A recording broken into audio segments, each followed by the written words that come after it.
Hi, I'm Sean, and today I'm going to teach you how to cook some food. Have you ever been to another country, had a meal there, enjoyed it so much that you wanted to figure out how to make it at home? Well, my family and I went to Germany a couple of years back, and we had schnitzel, and it was pretty good. So when we got home, we decided to figure out how to make it. So tonight I'm going to show you exactly how to do that. We're going to make it from scratch. We'll go over the ingredients first. The first thing that you're going to need is you're going to need some thinly sliced pork. It can be pork chop, pork center cut, doesn't really matter. You're going to need some eggs, some multi-purpose flour, some breadcrumbs. Now these come in different flavors, so whatever it is that you like, we like the garlic ones. Some vegetable oil, and at the very end you're going to need some lemons to garnish it with. And at the very end, after you're done cooking all this, I'll show you what it looks like. Over here I have a couple of pieces that have not been prepared yet, so we're going to go ahead and go over how to do that.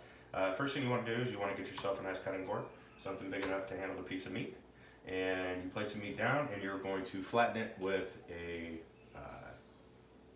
meat tenderizer.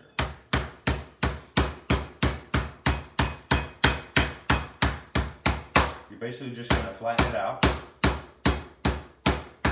flat as you can, without tearing the meat. Flip it over, flatten out the other side. You do this with each piece of your meat until you got a whole stack of them. It's going to look a lot like this one over here. And once you have all of the pieces of meat that you want and they're all pounded out flat like this, then you'll go to the next step, which is over here. You're going to take the meat. You actually have three separate preparation dishes. In one you're going to have your flour, the second you're going to have your eggs, and the third you're going to have your breadcrumbs. It's very important that when you do this, you coat them thoroughly. I've gone ahead and staged this to where you can see exactly how thoroughly things need to be coated, and you can see what it looks like at the end. So the flour, you're just going to take your flattened piece of meat, you're going to place it into the flour, you're going to rub it in real nice, make sure everything's coated. It's pretty easy to figure out whether or not it's coated. When you're done with that, you're going to take and move it into this, which is the egg. You just place it in on one side, place it on the other. This is pretty much self-coats. Once it's like that, you're going to move it over onto this side.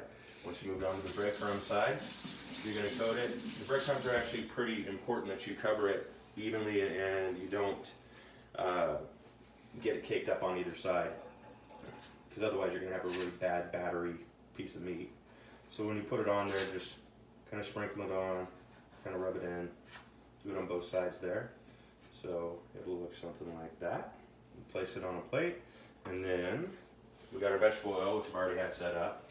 You're going to place it anywhere from, we have an electric oven, so 5 to 6, somewhere in the medium to medium high. And then you're just going to take it, place it into the oil.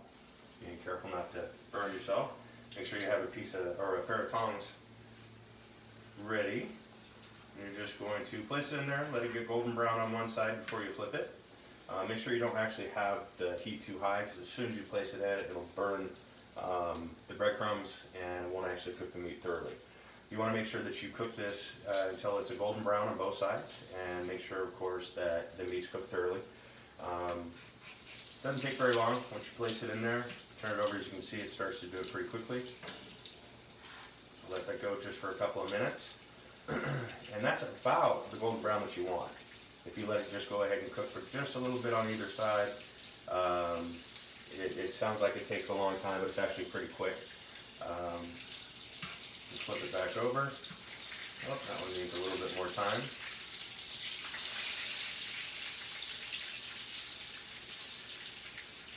Let that sit for a moment. Let me come over here and grab this.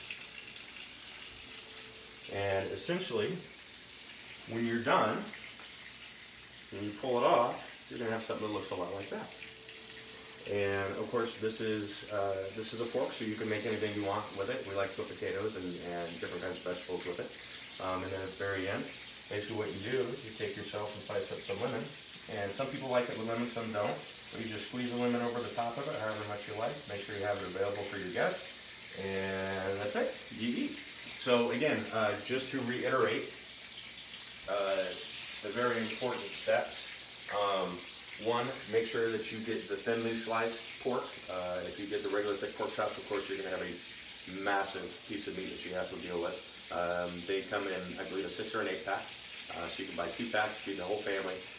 Make sure that you mix up your eggs really well. You're just going to mix them with a fork or a whisk, just like you would if you're going to make scrambled eggs or something like that. And again, make sure that you're golden brown on both sides. Make sure the meat's cooked all the way through with this fork, so it's very important. Other than that, thank you very much for watching, and I hope you tried it at home, and I hope you enjoyed it.